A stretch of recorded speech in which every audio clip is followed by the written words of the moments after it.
Na 'n lang wynproe was dit tyd vir 'n bederfsessie. Die Koninklike Le Mast Dierehuis in Appington was ons bestemming. Le Mast bestaan uit 2 gastehuise, albei op die oewer van die beroemde Oranje rivier. Die een is 'n 3-ster Le Mast Manor en die een waar ons nou heidaglik in die tuin so rustig sit is die 5-ster Le Mast Residence. Hoekom sal 'n mens nou hier wil kom bly in plaas van enige ander plek in Appington? Heel eerste voel ons dis 'n tuiste weg van die eie tuiste af.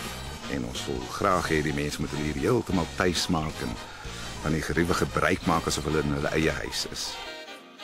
Die dekor in Le Mast is natuurlik 100% te danke aan die eienaar, Neil Stemmet.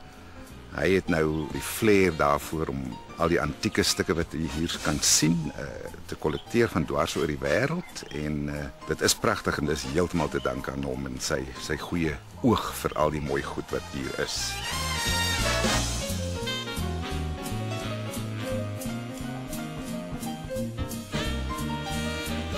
Ons bedien natuurlik by al 2 die gastehuise hier by Le Mast, die heerlikste watertand ontbyte met ons eie tuisgemaakte konfyte en natuurlik al ons brood word self gebak. Hier word niks by die keffie gekoop nie.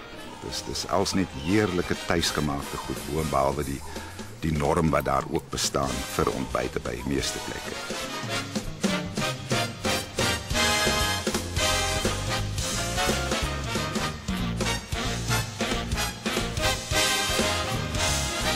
Le Mast restaurant bestaan nou al 'n klompie jare. Daar is ook vele toekennings ontvang.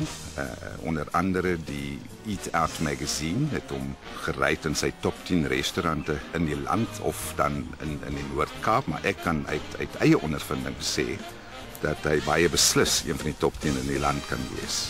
En as 'n mens daar gaan besoek aflê, dan sal Marinus se mens baie hartlik welkom by sy restaurant. Hulle vriendelikheid en professionele diens was uit die boonste ranke.